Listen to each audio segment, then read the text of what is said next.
विकल्पाचे देवता म्हणे कलिदेव.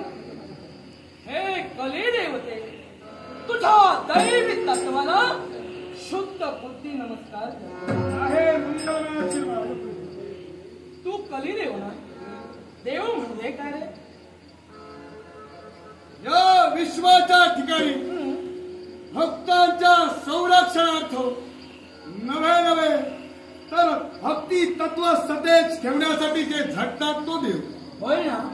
सांगायला लाज नाही वाटत. बोलण्याचा गर्भित याला काय?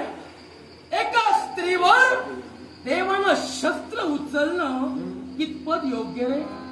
देव तत्वाला स्वतःच अस्तित्व निर्माण करते वेळी नवे नवे तर देव तत्व किती सतेज आहे हे दाखवून देण्यासाठी शस्त्र उचलावं लागतं. देव तत्व सतेज दाखविण्यासाठी एका हस्ताला केव्हा टाळी वाजत नाही, त्यासाठी दुसऱ्या हस्ताची जोड असावी लागते. केवळ कृती क्रिया घडल्यानंतर त्यावर प्रतिक्रिया दिली जाते.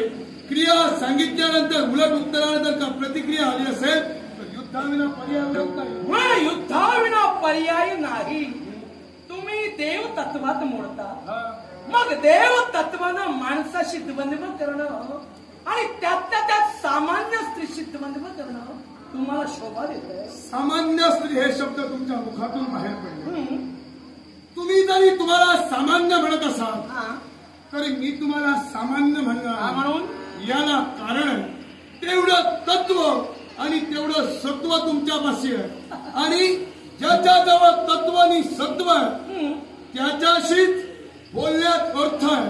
आणि म्हणून पहिल्या प्रथम पावलं तुमच्यापर्यंत पडली. पर्यंत आला सत्व तत्व जाणून.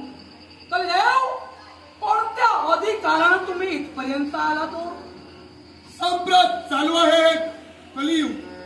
आणि कलियुगाचा प्रवक्ता म्हणून कलियुगाचा युग पुरुष म्हणून तुमच्या झोपडीपर्यंत पावलं माझी पडली. का म्हणून?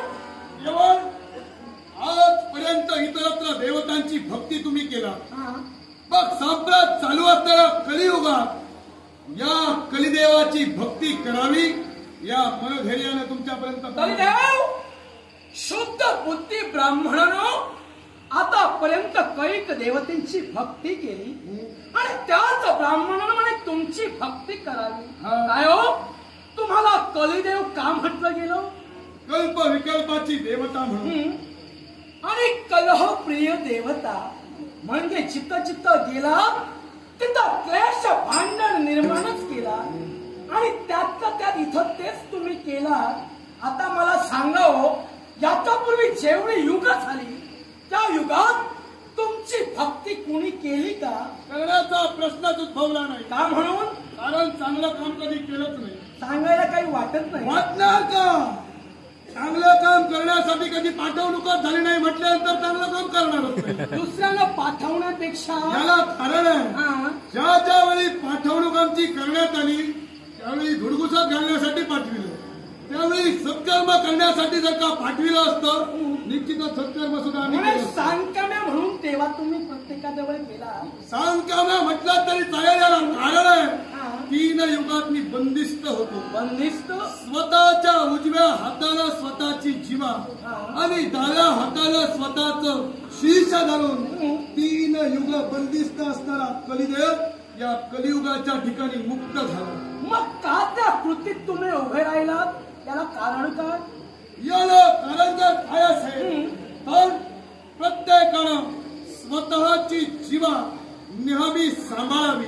धारदार शस्त्रापेक्षा मुखातून निघणारे शब्द हे कैक पटीने धारदार असतात आणि त्याच शब्दांना आळा घालावा.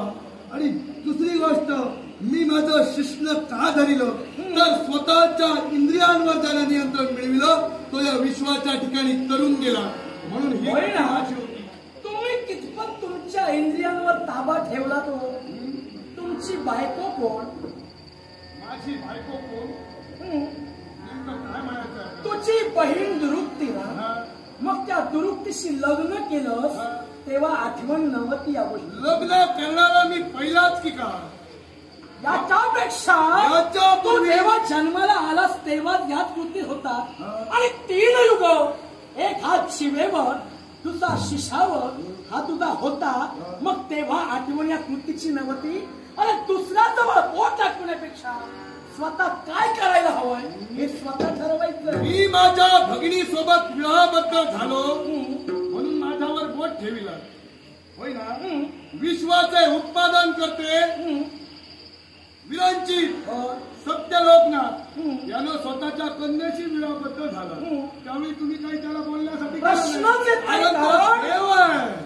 कलिदेव तू सुद्धा देवच आहे. मग देव पण मान्य करावं लागेल. पण देवानं आधी आपलं देव पण टिकवायला हवं. इतरत्र देवतांनी सुद्धा ज्या ज्या वेळी चुका केल्या त्याच्यावर पांघरून तुम्ही भक्तांनी घातला, त्याप्रमाणे माझ्यावर पांघरून देव आणि भक्ताचा प्रश्न वेगळाच राहिला. तू धर्माचा पूजक की अधर्माचा? अधर्माचा पूजक आहे. मग मला सांग, अरे चित्त जातोस तिथं नवरो घेऊन जातोस ना. मग ते नवरो प्रत्येक भक्ताजवळ जातील हे तुला माहित आहे. मग असं जर असेल कोण तुझी भक्ती करेल? नवरो कधी जातील? माझ्या आज्ञांकित मी ज्यावेळी आज्ञा करीन त्याच वेळी ते जातील. जे जे सद्भक्त माझे सद्भक्त तुझे माझे जे सद्भक्त आहेत त्यांच्याकडे ते नवरो पाठविणार नाही. आता तू जर माझ्या भक्तीला नकार दिला तर तुझ्यापासून नवरोगाची तुझे सद्भक्त म्हणाला. या जगात एक तरी सद्भक्त तुझा आहे का रे? तेच म्हणालो, जे जे माझे सद्भक्त असतील त्यांच्याकडे नवरोग मी पाठविणार नाही. तू जर नकार दिला तर तुझ्यापासून नवरोगाची सुरुवात. म्हणे याच्यापूर्वी नवरोग तू घेऊन गेला पण कुठं काही घडवू शकला नाही. कारण राजा रुक्मांगरानं हरितिने व्रत आचरणात आणलं त्याच्यापर्यंत सुद्धा गेला. तेव्हा सुद्धा हेच तुला करायचं होतं. नवरोग त्याच्या राज्यात पसरवायचे होते.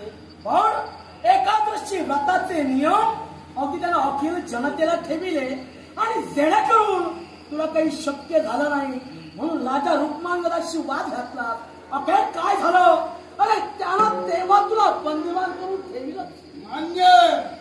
त्यावेळी कृतयुग होतं. कृतयुगात पुण्य जास्त होतं आणि पापाचा प्रभाव कमी होता. म्हणजे तू पापी. त्यामुळे घडलं.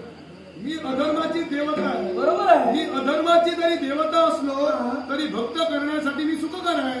भक्त ते कळत नाही त्यासाठी अधर्म काय आणि त्यांचं नुकसान कोणत्या पद्धतीनं करावं परिपूर्ण मला सांगा. आतापर्यंत कुणाचा फायदा चित्त केला नाही तिथं नुकसान करण्याचा प्रश्न कुठं येतो? फायदा करण्यासाठी सुवर्ण संधीच मिळाली नाही. सुवर्ण संधी ही संधी कलियुगात मिळावी. अरे तुमच्यापर्यंत आलो.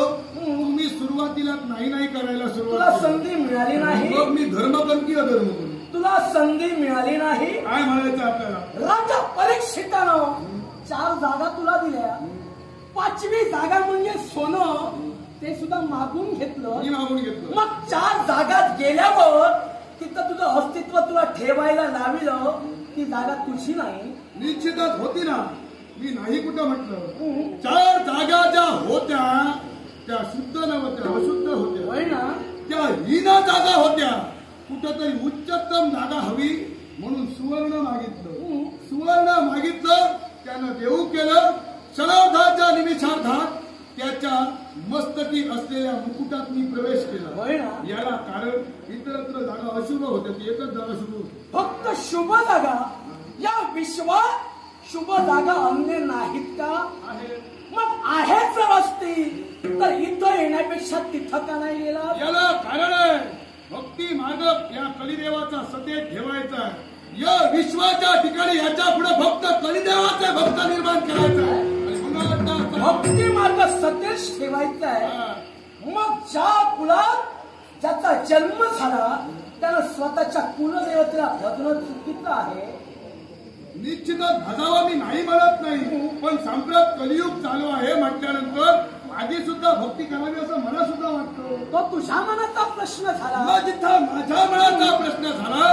युगाचा युगपुरुष जिथं मी आहे म्हटल्यानंतर तुम्हाला ते मान्य करावं लागेल. मान्य कोणीही करू शकत नाही.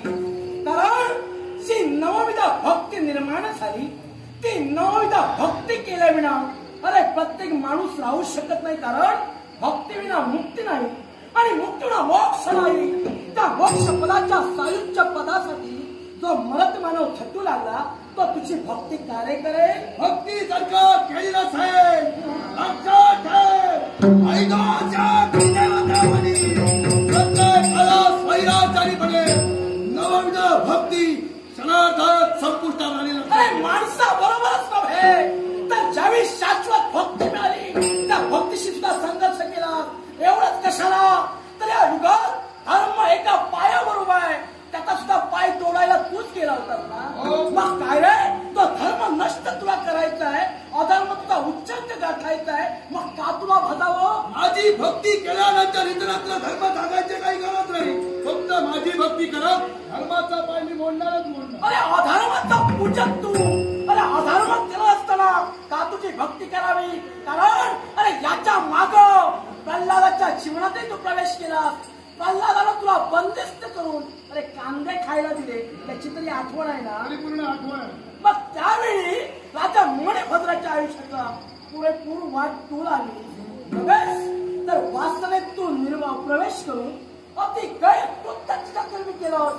तेव्हा तुला प्रल्हादाला बंदिवान करून ठेवलं. तेव्हा तुला कळलं नाही तुझा कथा तो अधर्म आहे. चालता अधर्माची देवता तुमच्यापर्यंत आली तर का माझी भक्ती बरोबराला केला थांब. लक्षात ठेवा आजच्या बलिदेवतेचे मग नाही असं माझं कळेल तुला नाही तत्व तुझं मी सदस्य तर केवळ भक्ती तत्व पणाला राहून शुद्ध पुत्रला समोर उभा राहील.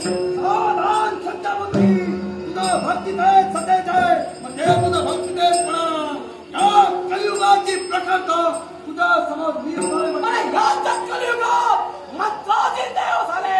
त्या कलियुगात तर स्वतः विनाशाची त्याची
विश्वास हे तत्वापेक्षा भक्ती तत्व श्रेष्ठ आहे.